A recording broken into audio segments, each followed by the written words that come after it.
शाम के 3:30 बजे थे। गर्मी का मौसम था, लेकिन सूरज की तेज किरणों के बावजूद घर में एक अजीब सी ठंडक पसरी हुई थी। दीवार घड़ी की टिक टिक के साथ ही कमरे की खामोशी और भी भारी लग रही थी। तभी फोन की घंटी बजी। राधिका, जो अपने घर के कामों में व्यस्त थी, ने फोन उठाया और धीरे से बोली, हेलो, कौन बोल रहा है? दूसरी तरफ से एक कांपती हुई आवाज आई, बेटा मैं मोहन लाल हूँ, तुम्हारे बाबूजी। तुम्हारी माँ बहुत बीमार है, घर में बिजली चली गई है, शायद तुम बिजली का बिल भरना भूल गए हो। राधिका थोड़ी देर के लिए चुप रह गई। आवाज इतनी कमजोर थी कि उसे समझने में भी मुश्किल हो रही थी। उसने धीरे से कहा, आप कौन हैं? लगता है आपने गलत नंबर मिला दिया है। मोहनलाल की आवाज़ फिर आई, बेटा मेरा बेटा हमेशा मुझे फ़ोन करता था, इसलिए मुझे उसका नंबर याद नहीं। मैंने फ़ोन डायरेक्टरी से एक नंबर खोजा और गलती से तुम्हें कॉल कर दिया। राधिका को ये सुनकर अजीब लगा। उसने सोचा शायद ये कोई मजाक हो सकता है, लेकिन बूढ़ी आवाज़ में कुछ ऐसा था जो उसे परेशान कर गया। उसने कहा, बाबूजी आप चिंता मत कीजिए, मैं अभी एम्बुलेंस बुलाती हूँ, आप मुझे अपना पता बता दीजिए। मोहनलाल ने धीरे धीरे अपना पता बताया और राधिका ने तुरंत एम्बुलेंस बुलाने की प्रक्रिया शुरू कर दी। राधिका का दिल तेजी से धड़क रहा था। वे सोच रही थी, क्या सच में कुछ गलत हो गया है?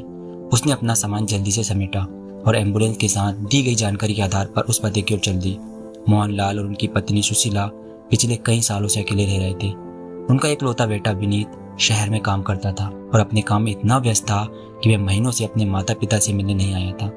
उसने अपने माता पिता की देखभाल के लिए हर महीने पैसे भेजने की जिम्मेदारी निभाई थी, लेकिन पिछले कुछ महीनों से वे भी रुक गए थे। सुशीला की सेहत दिनों दिन बिगड़ती जा रही थी। घर में राशन की कमी थी और बिजली का बिल भी नहीं भरा गया था, जिससे उनका घर अंधकार में हो गया था। मोहनलाल हर दिन अपने बेटे के फोन का इंतजार करते थे, लेकिन वह इंतजार अब व्यर्थ लगने लगा था।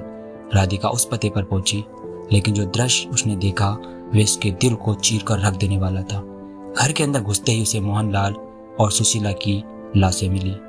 सुशीला सोफे पर पड़ी हुई थी और मोहनलाल फर्श पर पड़े थे, हाथ में एक पुरानी फोन डायरेक्टरी पकड़े हुए। राधिका को यकीन नहीं हो रहा था कि कुछ समय पहले ही उसने उनसे फोन पर बात की थी। डॉक्टर और पुलिस वहां पहुंच गए। डॉक्टर ने राधिका को बताया कि बुजुर्ग दंपति की मौत 4-5 घंटे पहले ही हो चुकी थी। राधिका की आंखों से आंसू बहने लगे। उसने खुद को संभालते हुए डॉक्टर से कहा, ये कैसे हो सकता है? मैंने उनसे थोड़ी देर पहले ही बात की थी। पुलिस अधिकारी ने राधिका से पूछा, क्या आप इन्हें जानती हैं? राधिका ने जवाब दिया, नहीं, लेकिन उन्होंने गलती से मुझे कॉल कर दिया था। उन्होंने मुझसे मदद मांगी थी। पुलिस ने जब विनीत से संपर्क किया तो उसने कहा कि वह बहुत व्यस्त है और अंतिम संस्कार के लिए नहीं आ सकता। राधिका ये सुनकर दंग रह गई।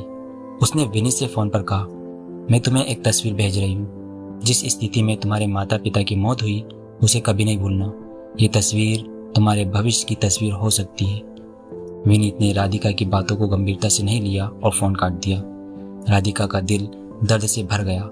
उसने सोचा कि कैसे कोई बेटा अपने माता पिता की इस तरह अनदेखी कर सकता है।